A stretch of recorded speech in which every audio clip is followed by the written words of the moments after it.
अस्सलाम वालेकुम, मैं हूं इफ़राज़ साजिद और आप देख रहे हैं सच न्यूज़ डिजिटल। 8 फरवरी 2024 के इलेक्शन से पहले मुल्क में सियासी गहमा-गहमी अपने उरूज पे है। पीपल्स पार्टी और मौलाना फजलुर रहमान का कहना है कि उन्हें लेवल प्लेइंग फील्ड नहीं दी जा रही, जबकि पीटीआई का कहना है कि उन्हें प्लेइंग फील्ड ही नहीं दी जा रही। सोने पे सुहागा एक और जो है पीटीआई के लिए मुसीबत आन खड़ी हुई है। अभी जो इलेक्शन कमीशन का फैसला आया है, इंट्रा पार्टी इलेक्शन के मुतालिक फैसला आया है, जिसके मुताबिक जो है पीटीआई को 20 रोज के अंदर इलेक्शंस करवाने होंगे और 7 दिन में रिजल्ट भी जो है कंपाइल करके तो इलेक्शन कमीशन को जो है वो सबमिट करवाना होगा। इसी सूरत हाल पे आज हमसे बात करने के लिए ex secretary general Election Commission of Pakistan mister Kanwal Dilshad साहब मौजूद हैं। Sir, thank you so much for joining us. जी, तो सर आपसे हम पहले तो पूछेंगे, अभी जो हालिया फैसला आया है इलेक्शन कमीशन का, इसके बारे में आप हमें बताइएगा कि being an x secretary general Election Commission of Pakistan, आप इस फैसले को आप कैसे देखते हैं? दरअसल इलेक्शन कमीशन ऑफ पाकिस्तान ने तहरीक इंसाफ को 2 साल से बार बार कहा कि आप इंट्रा पार्टी इलेक्शन करवा लें। हम्म। सबसे पहले अहम notice election Commission of Pakistan ने 8 जून 2021 को जारी किया, जब हम्म। इमरान खान साहब पाकिस्तान के प्राइम मिनिस्टर थे, हुकूमत में ठीक। थे, और उसे कहा गया कि आप अपना immediately for with in 7 days जो है अपना इंट्रा पार्टी इलेक्शन करवाएं। ठीक है। तो उन्होंने चीफ इलेक्शन कमीशन के किसी खत का नोटिस का जवाब देना पसंद नहीं किया। ओके। वो बार बार नोटिस देते रहे। जब उन्होंने आखिरी नोटिस जारी किया कि हम आपकी पार्टी की रजिस्ट्रेशन वापस ले लेंगे और हम्म। साथ ही ये कहा कि आपका सिंबल भी जो है वो भी हम वापस ले लेंगे, हमारे पास इख्तियारात हैं। तब उन्होंने अपना एक बकायदा जवाब भिजवाया ठीक अपने है। मिनिस्टर को, और वो कहा गया कि हमें 1 महीने की मोहलत दे दें, क्योंकि हम्म। मुल्क में नहीं, सॉरी, 1 साल की मोहलत दें, ठीक है। क्योंकि कोरोना की वजह से हम इंतखाबात नहीं करवा सके। उन्होंने कोरोना की ज़ाहिर है, उस वक्त कोरोना का एक बहुत बड़ा इशू था, वो जायज बात थी हुकूमत की तरफ से भी और प्राइम मिनिस्टर की तरफ से भी। तो हम्म। इलेक्शन कमीशन ऑफ पाकिस्तान ने कहा कि हम कोरोना की वजह से इंतखाबात नहीं करवा सके। अच्छा। उस हाँ। वक्त उस वक्त मिनिस्टर थे, उस वक्त मिनिस्टर बड़े पावरफुल मिनिस्टर थे, ठीक है। और वो थे आजम सवाती। उन्होंने कहा हमने आजम सवाती को पार्टी के इलेक्शन करवाने के लिए जो इलेक्शन कमेटी बनाई है, हम्म। तो उसके वो चेयरमैन हैं आजम सवाती साहब, तो वो इलेक्शन करवा देंगे। 1 साल की हमें मोहलत दे दें। ठीक है। इलेक्शन कमीशन ने 1 साल की मोहलत दे ठीक है। दी। 1 साल गुजरने के बाद अगस्त 2022 में फिर इलेक्शन कमीशन ने नोटिस जारी किया कि आप इंट्रा पार्टी इलेक्शन करवाएं। तो ओके। उन्होंने इंट्रा पार्टी इलेक्शन करवाने की बजाय अपनी पार्टी के तमाम ओहदेदारों को बरतरफ कर दिया। ठीक है। तो सर ये बड़ी अभी हैरानगी की बात है। यानी हालात, मैं इसलिए आपको पूरी बैकग्राउंड मुझे पता है ना, हम्म। तो पूरी बैकग्राउंड में बता रहा हूँ कि आवाम के अंदर आधा तीतर आधा बटे बातें बताई जाती हैं, कुछ हमदर्द हो जाते हैं, कुछ मुखालिफ हो जाते हैं। मैं तो एक तारीखी हकायक बयान कर रहा हूँ जो इलेक्शन कमीशन के साथ इनका आंख मिचौली चलती रही। ठीक है उसके सर। बाद उन्होंने ये किया, मैं गुज़ारिश हम्म। करूँगा, क्या किया? उन्होंने ये किया, उस पर इलेक्शन कमीशन ने कहा उनको कि आपने किस कानून के तहत ये सारी पार्टी का ढांचा ज़मीन रोज़ कर दिया? ओके। हमें इत्तला दिए बगैर सेक्शन 205 के तहत आपके पास तो इख्तियारियत ही नहीं है। या ठीक है। पूरी पार्टी का जो ढांचा ही खत्म कर दिया आपने। उन्होंने कहा जी हमने ढांचा इसलिए खत्म कर दिया कि हम पार्टी का नया आइन बना रहे हैं। अब एक ओके। नया आइन कमेटी बनाई है और नया आइन बनाएंगे। वो जो आइन बनेगा उसके तहत हम पार्टी का इलेक्शन, ठीक है। जब पार्टी के अंदर बहुत प्रेशर पड़ गया और लोगों ने मुखालफत की, तो तब उन्होंने वो अपना ऑर्डर वापस लिया और हम्म। इलेक्शन कमीशन पाकिस्तान को खत लिखा कि हम पुराने कॉन्स्टिट्यूशन के तहत इंतखाबात करवा रहे हैं। इलेक्शन कमीशन ने कहा कि जब आपने पार्टी के कानून आइन को ही खत्म कर दिया तो पार्टी खत्म हो गई ऑटोमेटिक। कि ज़ाहिर ठीक। है कि उस पार्टी की जो बुनियाद रखी जाती है वो आइन, वो जो पार्टी की आइन की बुनियाद पर रखी जाती है, पाकिस्तान कॉन्स्टिट्यूशन नहीं, पार्टी के आइन पर। तो आपने पार्टी का आइन ही खत्म कर दी तो पार्टी कहाँ रहेगी आपकी? तब उन्हें होश ठिकाने आई, तो उन्होंने अपना ऑर्डर वापस लिया। असद उमर आगे पीछे हो गए, और उन्होंने जनाब दोबारा उसी पुराने आइन के तहत इंतखाबात करवाने का वादा किया। जो इंतखाब का वादा ठीक जो है। उन्होंने किया, हल्का-फुल्का इंतखाब करवा दिया। हम्म जैसे बाकी इसमें बात दुरुस्त है कि हमारे मुल्क में ये हकीकत है। हम्म ये बड़ी साफ गोई से बात कर, मैं हालांकि मैं पंजाब गवर्नमेंट की हुकूमत का भी हिस्सा हूँ, लेकिन मैं आपको बड़ी साफ गोई से बात कहता हूँ कि हमारे यहाँ मुल्क के अंदर सियासी पार्टियों का जो तरीक़ेकार है इंट्रा पार्टी इलेक्शन का, वो सबका आपको जो है वो अपने-अपने आइन की के मुताबिक करते रहते हैं। वो कहते हैं जी हमने अब जो हमारी पार्टी का आइन है उसके मुताबिक हम इंतखाब करवा देते हैं। अब बदकिस्मती ये हुई कि जो इमरान खान की पार्टी ने इंतखाबात करवाए, तो हम्म उन्होंने अपने आइन का जो जिसमें आइन में लिखा पार्टी का आइन, पाकिस्तान का कॉन्स्टिट्यूशन नहीं, पार्टी के आइन के मुताबिक उन्होंने इलेक्शन नहीं करवाए। जिस पर इलेक्शन कमीशन ने ये कहा कि हमारा जो सेक्शन है इलेक्शन एक्ट 207 और 208 की मुताबिकत नहीं रखता आपका इलेक्शन, और इसके साथ-साथ उन्होंने ये कहा जो हमारा रूल्स है 200 उसका सब सेक्शन 4 के तहत आपने जो इंतखाबात करवाए हैं पार्टी में, इसमें बड़ी गलतियाँ भी हैं और हम्म ये इसमें बड़े एतराज़ात भी हैं, तो आप इसको दोबारा करवा लें। ये जो आज जो कल आपने जो इलेक्शन कमीशन का जो ऑर्डर पड़ा है, वो बहुत हम्म नरम ऑर्डर है। अब मीडिया ने तो उस पे तरह-तरह की अब अपनी गैस-राइयाँ शुरू कर दी। ठीक है। उन्होंने कहा आप दोबारा करवा लें और उसका टाइम दिया 20 दिन का दे दिया। अब 15 दिन में करा लें, 10 दिन में करवा लें, जब चाहे करवा लें, 8 दिन में करवाएँ, 10 दिन में करवा लें, लेकिन दोबारा करवा लें आप।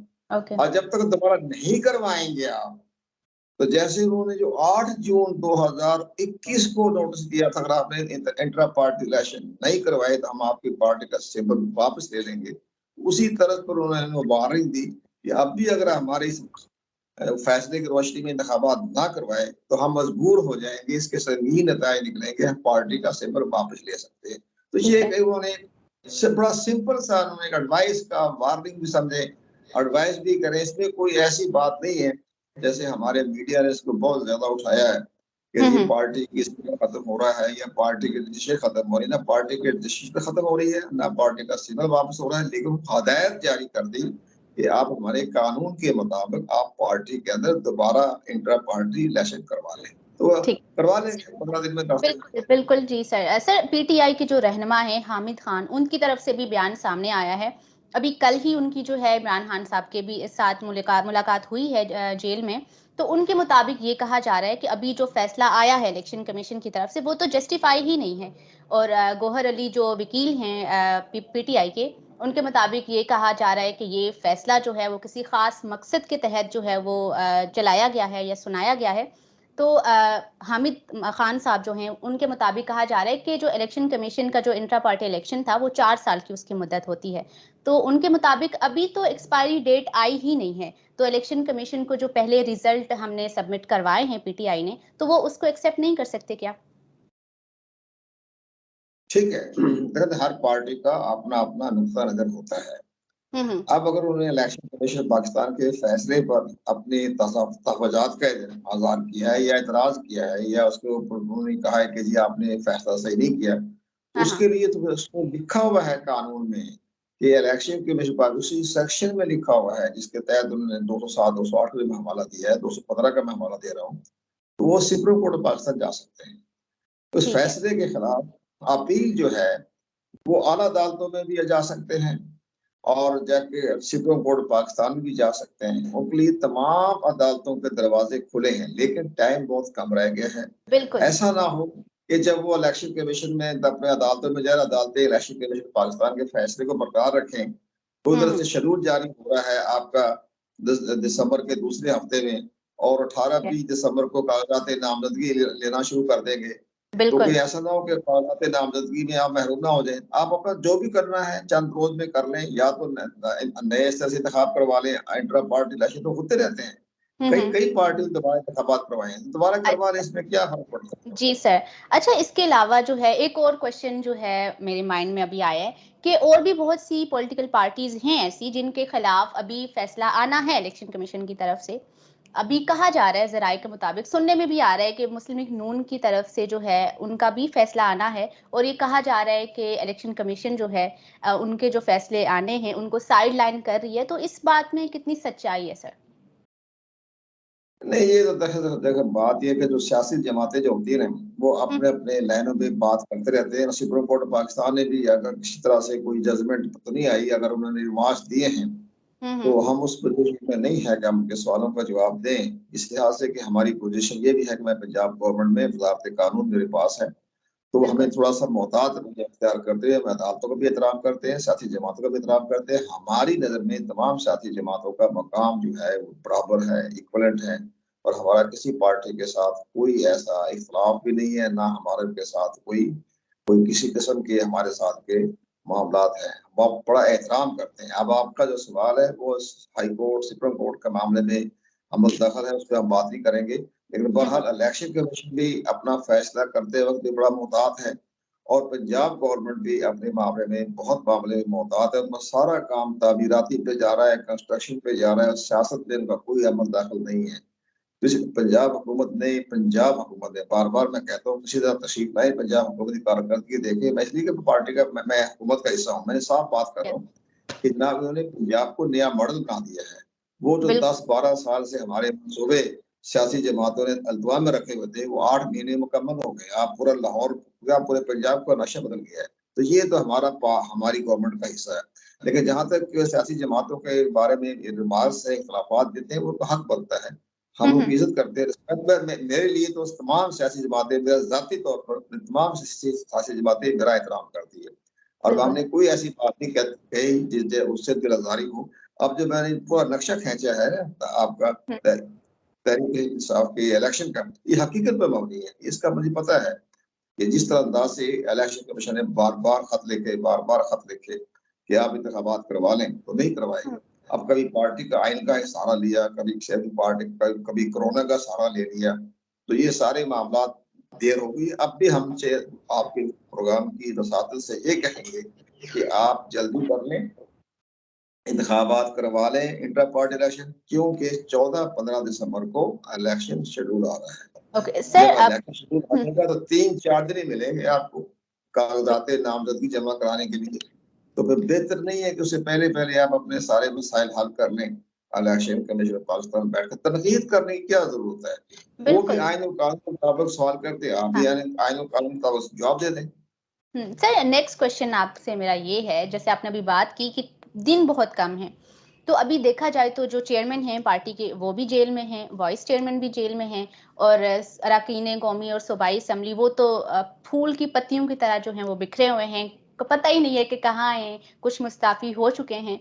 तो इस पे आप क्या कहेंगे कि इतनी जल्दी पीटीआई के लिए ये बहुत मुश्किल है, आपको नहीं लगता कि मुश्किल है ये इतनी जल्दी 20 रोज़ में इलेक्शन करवाना, रिज़ल्ट भी सबमिट करवाना? जेल में बैठ कर भी इलेक्शन हो जाते हैं। मैं आपको बताता हूँ, इसमें सबसे बड़ी अहम बात ये है कि कोर कमेटी का इजलास बुलाएँ, हुँ, और हुँ। कोर कमेटी की अदम मौजूदगी में भी कह सकते हैं, जी हमारी पार्टी के चेयरमैन जो है इमरान खान साहब हैं, वाइस प्रेसिडेंट शाह अहमद कुरैशी साहब हैं, या सेक्रेटरी जनरल उमर उमर अयूब हैं।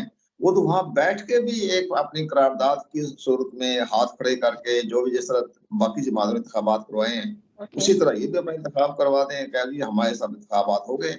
वो तो ठीक है। जेल में बैठे-बिठाए भी सोते हैं। मैं इसकी बड़ी मिसाल देता हूँ। मैं आज मैंने अपने कॉलम में लिखा है, कल पढ़ें आप। हाँ, हाँ। जुल्फ़िकार अली भुट्टो साहब जो गिरफ्तार हुए थे, हुँ, हुँ। तो वो जेल में बैठ के जब ज़ियाउल हक साहब ने कहा कि जी मैं 90 दिन में इंतखाबात करा रहा हूँ, तो उन्होंने जेल में बैठ के अपनी पार्टी को टिकट दे दी। अच्छा, पार्टी को टिकट दे दी। सर बिल्कुल, टिकट जेल में देंगे बैठकर। तो कोई यही किसी तो ने मसला इतराज़ है नहीं ना। किया। उन्होंने ज़ियाउल हक पे इतराज़ नहीं किया कि जी आप मार्शल आर्ट एडमिनिस्ट्रेटर बन गए हैं, आप कैसे कर रहे हैं? अरे ठीक है, आपका कानून लैंड ऑफ लॉ है, जो भी आपने कहा अमल दरामद करेंगे। तो हुँ, इतने कानून पे जैसे ज़ियाउल ने कहा, आप हैरान में आपका प्रोग्राम खत्म हो रहा है। ठीक है। आखिरी बात में मैं जो कार्य सुन रहे हैं, नाज़रीन सारे सुन रहे हैं, मैं बता देता हूँ भुट्टो साहब की अज़मत कैसी थी। ज़ियाउल हक साहब ने एक ऑर्डर पास किया कि रिटर्निंग ऑफिसर कर्नल होगा। तो अच्छा, जो लॉर्ड कराने का जो रिटर्निंग ऑफिसर कर्नल था, और साथ ये भी हुक्म जारी कर दिया कि बला भेजा ऑर्डर जारी कर दिया कि आप उनके सामने अपना अपना हलफ भी उठाएँगे। तो आप यकीन जाने कि जुल्फ़िकार अली भुट्टो साहब और नुसरत भुट्टो साहब जो कौमी असेंबली के उम्मीदवार थे, उन्होंने हुँ, कर्नल साहब के सामने खड़े होकर हलफ दे दिया कि हम पाकिस्तानी हैं, वफ़ादार हैं पाकिस्तान के। उन्होंने कोई इतराज़ नहीं किया कि ये रिटर्निंग ऑफिसर किधर से आ गए हैं, अब इलेक्शन कमीशन के इंतखाबात करवाने, ठीक है, जैसे आपने हुक्म दिया हम पाबंद हैं। तो इमरान खान साहब की पार्टी बला वजह इलेक्शन कमीशन पर तनकीद क्यों कर रही है? बला वजह उसमें से मेल देखिए निकालती है। वो तो ठीक है। इलेक्शन कमीशन पाकिस्तान में बहुत बड़ा आईटी इदारा है, उनके पास भी जवाब मौजूद होता है हर वक्त। ये बात बेहतर ये कि आपने इलेक्शन करवाएं और ताकि इंतखाबात में अमल शुरू होने वाला है 14-15 दिसंबर से, उसमें अपना हिस्सा लें आप। अच्छा सर, दूसरी तरफ अगर देखें हम, आपने अभी बात की कि इलेक्शन कमीशन पे क्यों तनकीद कर रहे हैं, और ये अगर अभी बात करें चेयरमैन पीटीआई की, तो उनके खिलाफ भी तोशाखाना केस में जो है वो फैसला आ चुका है। तो अभी जैसे 2016 में हम अभी दोबारा जाएं पीछे, तो नवाज शरीफ के जब केस का फैसला आया था, उस टाइम ये था कि वो जो है उनको मुअत्तल कर दिया था और उनसे जो लीडरशिप थी वो भी ले ली थी। तो अभी चेयरमैन पीटीआई के खिलाफ फैसला आया है। कुछ लोगों का ये कहना है कि अभी मुअत्तल हो गया है फैसला, और कुछ लोगों का ये कहना है कि अभी वो बरी भी हो गए हैं केस से। तो काइंडली इस बात को आप क्लियर कीजिएगा कि अगर फॉर एग्जांपल उनका वो मुजरिम उनको कंसीडर कर लिया गया है, ठीक है, तो वो फिर लड़ सकते हैं इलेक्शन या नहीं लड़ सकते? क्योंकि वो तो मुजरिम है ना, क्योंकि जो सेक्शन 62 और 63 है, इसके मुताबिक तो अगर मुजरिम किसी को डिक्लेयर कर दिया जाए तो वो तो इलेक्शन नहीं लड़ सकता। तो ये फिर सुप्रीम कोर्ट का जो फैसला आया था उसके खिलाफ नहीं हो जाएगा थोड़ा सा? नहीं, वो तो ज़ाहिर है, देखें बहुत बड़ा आईनी मामला चल गया है। नवाज शरीफ साहब ने भी अपील दायर की हुई है ठीक है। इस्लामाबाद हाई कोर्ट में, और इसके बाद इमरान खान साहब ने भी अपने तोशा खान के बारे में भी और साइफर केस में सुप्रीम कोर्ट पाकिस्तान में अपील दायर की हुई है। तो वो जो फैसला करेगी सुप्रीम कोर्ट ऑफ पाकिस्तान या इस्लामाबाद हाई कोर्ट, वो सबके लिए काम जो है उसको अमल दरामद करने को मिजाज होंगे। और जो फिलहाल इंतजार करेंगे supreme court of Pakistan Imran Khan के बारे में क्या फैसला कर रही है, और नवाज शरीफ साहब को भी अपील का जो फैसला है वो भी चंद रोज में अगले हफ्ते आने का इम्कान है। जब तक फैसला नहीं आता, अभी तो शेड्यूल भी नहीं आया, अभी तो काफी दिन पड़े हैं, तो जी शेड्यूल आने के बाद भी कारिब तक उनका कोई ना कोई रास्ता निकल आएगा। अगर अपील नामंजूर हो गई तो फिर वो इलेक्शन हिस्सा नहीं ले सकेंगे, अगर अपील मंजूर हो गई तो इलेक्शन हिस्सा ले सकेंगे। इसी तरह इमरान खान की अपील मंजूर हो गई, इंतखाबात भी हिस्सा ले लेंगे। लेकिन एक बात मैं बता दूं कि बड़ा सोशल मीडिया पे आ रहा है, हमारे इलेक्शन एक्ट में तरमीम हो गई थी जिसके तहत अगर कोई पार्टी का सरबराह जिसको सजा हो जाए तो वो पार्टी का सरबराह रह सकता है। ठीक है। वो जो वो शिफ्ट थी वो निकाल दी गई है, लेकिन नवाज शरीफ साहब को जो पार्टी की सरबराही से उनको माजूर किया गया था उस वक्त वो शिक मौजूद थी। लेकिन 2017 में जो नया इलेक्शन एक्ट बनाया गया उसमें वो शिक निकाल दी गई। उसमें इमरान खान साहब उसमें फाल नहीं करते, तो लिहाजा पार्टी की सरबराही उनके पास बरकरार रहेगी, बेशक उनको सजा हो जाए। ठीक है। सर, मेरा आपसे आखिरी सवाल आप कह लें ये है कि आपको तारीख में कोई ऐसा फैसला, आप क्योंकि एक्स जो है वो सेक्रेटरी जनरल भी रहे हैं इलेक्शन कमीशन के, तो इलेक्शन कमीशन की तरफ से इंट्रा पार्टी इलेक्शन से रिलेटेड ऐसा कोई फैसला आया हो तारीख में जिसके लिए आपको इतना कम टाइम दिया गया हो और इतनी जल्दी-जल्दी आपने जो है वो फैसला भी सुनाना हो, रिजल्ट भी जो है आपने सबमिट करवाने हो इलेक्शन कमीशन को, ऐसा कोई कोई मिसाल मौजूद है?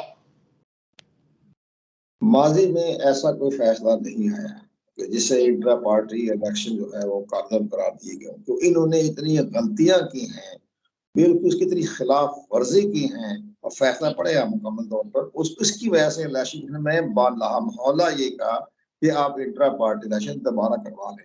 तो वो तो उन्होंने इनको रास्ता दिखा दिया उनको, ये माजी में भी इन्होंने इंतखाबा। अब मैं एक आखिरी बात बताता हूँ, जी, इनके जी। इंतखाबात जो है हमेशा मुतनाज़ा हुए हैं। जिस ठीक है। पहला इलेक्शन इन्होंने करवाया 2011 में, तो जस्टिस वजीरुद्दीन साहब इनकी पार्टी के चेयरमैन वाइस चेयरमैन थे, और वो इलेक्शन कमिश्नर की पावर दी हुई थी पार्टी के इलेक्शन की। तो हुँ, उन्होंने उस इलेक्शन को कारगर करार दे दिया था जस्टिस जी। वजीरुद्दीन ने। उन्होंने कहा जी 5-5 लाख 3-3 लाख रुपए से एक दिन का तरीका बड़ा अजीब-ओ-गरीब होता है। ये इंटरनेट के जरिए था करवाते हैं, मोबाइल के जरिए, मैसेज के जरिए।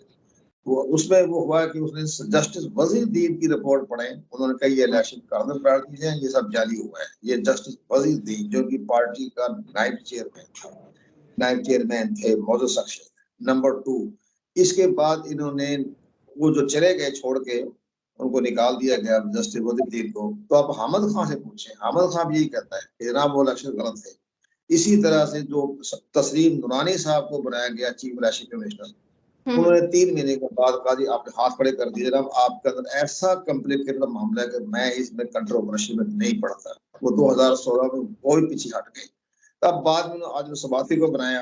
आजम सबाती ने जो इलेक्शन करवाए वो भी कंट्रोवर्शियल थे। तो इनकी पार्टी के इलेक्शन तो हमेशा कंट्रोवर्शियल बनते आए हैं। जस्ट वजी की रिपोर्ट हो या तसीर नूरानी की रिपोर्ट हो, अब भैया आजम सबाती की रिपोर्ट हो, हर हर मरे पे इनको चैलेंज किया गया है। तो अब ये भी इलेक्शन कमीशन ने माजी का सारा रिकॉर्ड देखकर कभी तुम्हारा ये भी जो है हमें शिकायतें आई है, ये भी कंट्रोवर्शियल है, तो दोबारा करवा लें। तो अभी दोबारा करवा के फारिग हो जाए। ठीक है, तो सर आपको क्या लगता है पीटीआई पे इसके असरात क्या होंगे? अभी जो हालिया ये फैसला आया है, और आपको लगता है कि 20 दिन के अंदर वो इलेक्शन करवा भी लेंगे और रिजल्ट भी जो है वो सम अप करके इलेक्शन कमीशन को सबमिट करवा देंगे? नहीं, मेरे ख्याल में इनके अंदर की जो है अपना इलेक्शन कमीशन के अंदर भी इनके बड़े अच्छे वकला हैं, दलाइल देने वाले हैं। तो वो कहेंगे जी इलेक्शन करवा के हम जान छुड़ाएं अपनी, अगर हम इलेक्शन ना करवाए इनके लिए संगीन नताइज सामने आ जाएंगे। फिर इलेक्शन में इस साल तो आजाद उम्मीदवार के तौर पर ले सकेंगे, पार्टी की सिंबल से और पार्टी के प्लेटफॉर्म इंतखाबात के लिए मुश्किलें पैदा हो जाएंगी, क्योंकि इंट्रा पार्टी इलेक्शन करवाना इलेक्शन एक्ट का मैंडेटरी है, लाजमी है।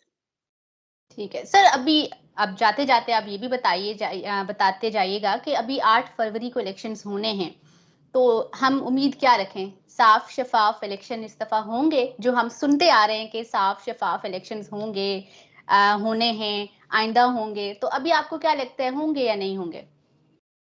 इलेक्शन तो 8 फरवरी को हो रहे हैं। हम्म। इलेक्शन इंतहाई शफाफ होंगे। मौजूदा इलेक्शन कमीशन इंतहाई पावरफुल, आजाद तौर पर काम कर रहा है। इतना पावरफुल इलेक्शन कमीशन मैंने अपनी हिस्ट्री में नहीं देखा। अच्छा, वो इसलिए उन्हें इसका अपने ट्रेंड इख्तियारात को किस इस्तेमाल लेते हैं आप? करना आता है, उन्हें इख्तियार को इस्तेमाल करना आता है। उन्होंने डस्का में जो इलेक्शन कराया था उसमें चीफ सेक्रेटरी को डिसमिस करने का हुक्म दे दिया था। उसने उनके पांव पकड़ लिए थे कि जी माफ कर दें, आइंदा नहीं करते। ओके। आईजी को उन्होंने डिसमिस करने का हुक्म जारी कर दिया था। 4-6 जो थे डीएफजी ग्रुप के ग्रेड 20-21 के सबको उन्होंने सस्पेंड कर दिया था। तो हम्म। ये तमाम डेमोक्रेसी को इलेक्शन कमीशन का इख्तियारात का इलम है। 2024 में इलेक्शन हो रहे 8 फरवरी को ये इंतहाई शफाफ होंगे और डेमोक्रेसी मुकम्मल तौर पर आजादाना तौर पर काम करेगी और किसी पार्टी की तरफ का झुकाव नहीं होगा, क्योंकि उन्हें पता है अगर हमें झुकाव कर दिया तो चीफ इलेक्शन कमीशन हमारी सर्विस को बरतरफ कर देंगे। इस लिहाज से मुझे नजर आ रहा है कि इंतखाबात शफाफ होंगे, लेकिन हमारी सियासी जमातों को भी चाहिए कि अपना दिल बड़ा करें। अगर उन्हें शिकस्त हो जाती है, वोटर वोट नहीं देता उनको, तो फिर किसी इदारे पर इल्जाम ना लगाएं, अपना शिकस्त तस्लीम कर लें कि हमें लोगों बिल्कुल। ने अपने इस मैंडेट नहीं दिया। हमारे यहाँ प्रॉब्लम जीतने वाले तो खुशियां मनाते हैं, हवाई फायरी करते हैं, जो हारने वाला कहता है जी तो इलेक्शन कमीशन करवा दिया, इदारों ने करवा दिया, कभी नाम लेते हैं एस्टेब्लिशमेंट का, कभी इदारों का नाम लेते हैं। ये अपनी आदत बदलनी पड़ेगी और मुझे यकीन है कि अब ठीक है। मौजूदा हालात में अब हारने वाली जमात इलेक्शन कमीशन पाकिस्तान पर किसी किस्म की तनकीद करने की रवादार नहीं होगी। जी। चलें सर, बहुत शुक्रिया आपके टाइम का। हमारी तो बस यही दुआ है कि अब जो है इलेक्शंस साफ शफ़ाफ़ हों और पाकिस्तान के लिए फ़ायदेमंद साबित हों। बहुत शुक्रिया आपके वक़्त का, thank you so much sir. अब दूसरी जानिब जो है इमरान खान के खिलाफ इस्लामाबाद हाई कोर्ट का भी फ़ैसला आ चुका है, जो अभी तक 25 अगस्त के बाद जितनी भी समातें हुई हैं जेल में वो कलअदम करार दे दी गई हैं, और नेक्स्ट जो समात है वो 28 नवंबर को होगी, जिसमें इमरान खान साहब खुद भी और शाह महमूद कुरैशी साहब को भी पेश होने का इस्लामाबाद हाई कोर्ट में हुक्म भी दे दिया गया है। Thank you so much for watching मी, और आप देखती रहिए सच न्यूज़ डिजिटल और अपना फीडबैक देना मत भूलिएगा। बहुत शुक्रिया।